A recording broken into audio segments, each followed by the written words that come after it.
Hello, I'm Rok and I recently came back from the amazing cradle of the Renaissance, the Florence. In this video, I will explain how expensive is Florence. Florence has the greatest concentration of art in proportion to its size in the world. That is why it's popular all year round, and that reflects in its prices. To better understand prices, I will first explain Florence's position and its economy. Then we'll look at accommodation prices. Next, we'll cover the prices of public transport with some practical tips. Then I'll cover admissions for main attractions, and in the end, I will give Florence a grade based on how expensive it is on 1 to 10 scale.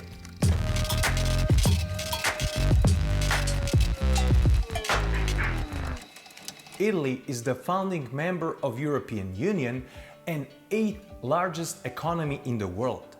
It has 20 regions and one of the most popular ones is Tuscany. Tuscany lies in central Italy and has population of about 3.8 million.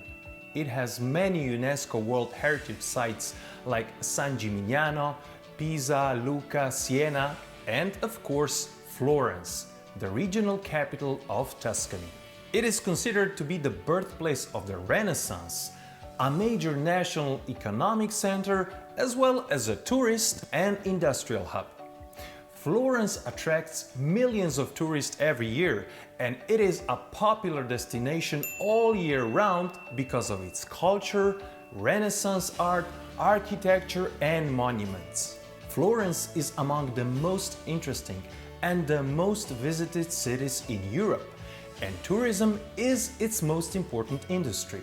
In 2018, more than 4 million tickets were sold for the museum complex of Uffizi, Palazzo Pitti, and Boboli Gardens.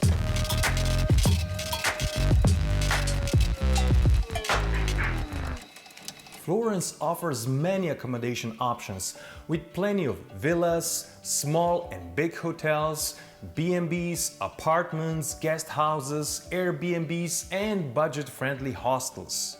But despite the big market, there is also a huge demand. In the high season, from May to August, I would recommend you to book your room weeks ahead, since the good value options tend to run out quickly. I already covered where is the best room location in my Good to Know Before You Go video. So now, let's focus on the prices. Florence is surrounded by rolling Tuscan hills, and staying in traditional Tuscan villa can be a great experience. Villas in nearby hills are ranging from 150 to around 4,000 euros per night. But staying in the historic city center offers the convenience of seeing almost all of the main sites on foot. From one end to another, it's about 30 minutes of walk. Hostel bed in the high season in a historic city center will cost you from 20 to 70 euros. Decent Airbnb place will cost you from 100 to 180 euros, and prices for 4-star hotel with breakfast are between 150 and 250 euros.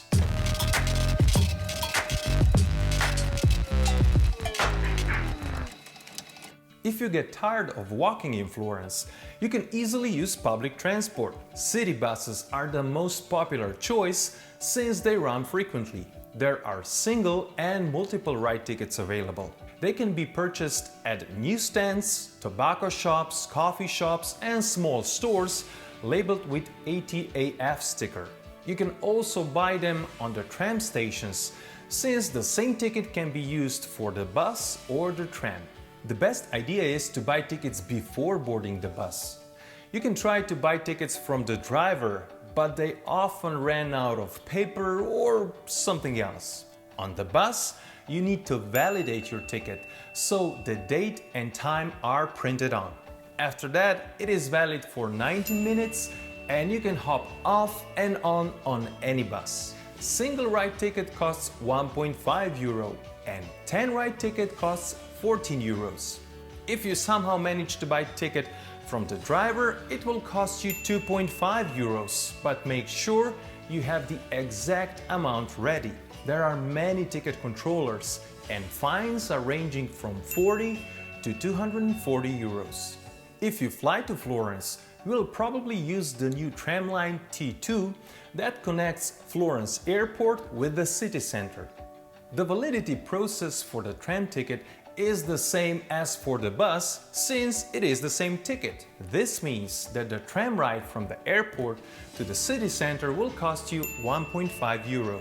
Another option to get from the airport to the city center is using a shuttle bus that runs every 30 minutes, 7 days a week. This direct transfer takes about 20 minutes and runs to the main bus station near to the Florence railway station.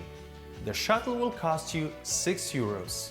If you decide to take taxi from the airport, there is a set fare of 22 euros to the city center. Around the city, taxis are usually stationed at special taxi parking stands, or they can be requested by phone. The fare is clocked up on the taxi meter. The initial daytime charge is 3.3 euros and the minimum fare is 5 euros. The initial nighttime charge is 6.6 euro and the minimum fare is 8.3 euros. The initial holiday time charge is 5.3 euros and the minimum fare is 7 euros.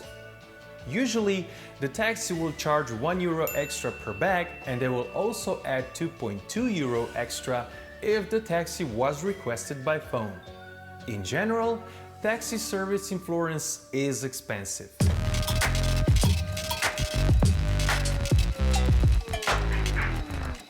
The most famous landmark of Florence is known simply as the Duomo. To get to the cathedral, you don't need a ticket. You just need a little bit of patience.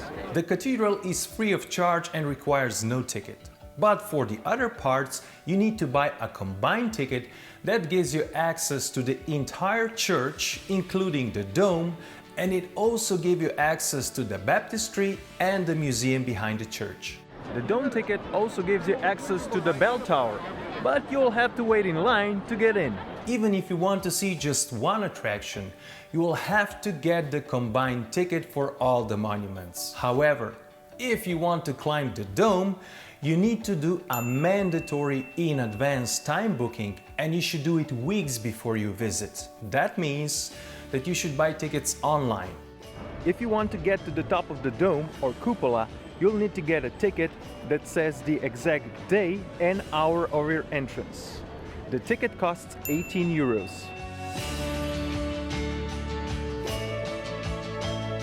On the spot, you can buy the combined ticket in the museum behind the church, but for climbing the dome, it will probably be too late. You can try your luck with different tourist agencies that are offering skip-the-line guided tours that usually include the cupola climb.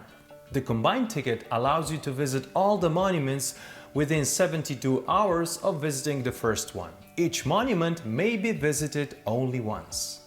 The Uffizi is the oldest and one of the most famous art galleries in the world, and it is on every must-see list of Florence.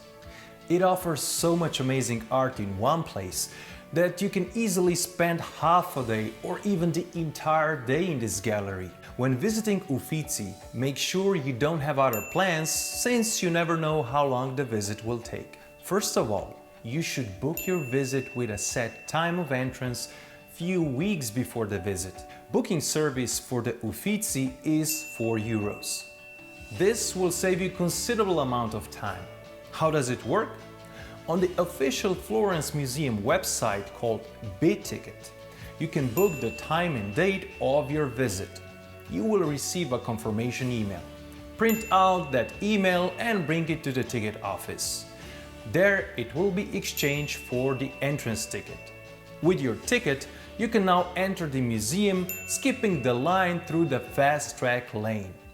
Just make sure that you found the correct ticket office for booked tickets and not a regular ticket office with usually much longer line of people. Ticket for the Uffizi costs 20 euros.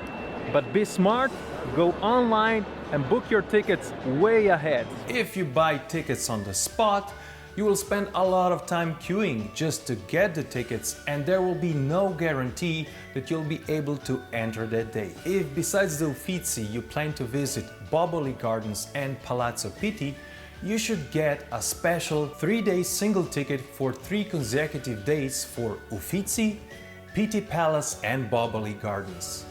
This ticket costs 38 euros and booking service is 4 euros.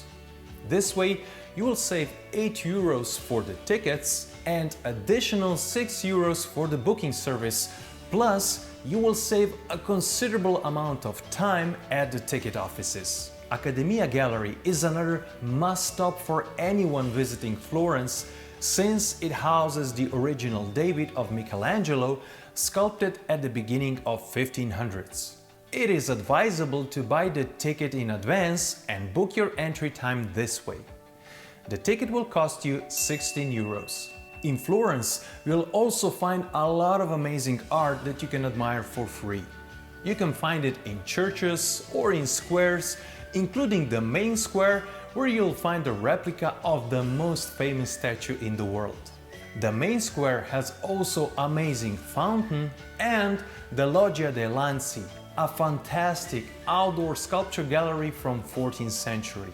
You can simply walk there and get close to the excellent masterpieces with no tickets and no queues.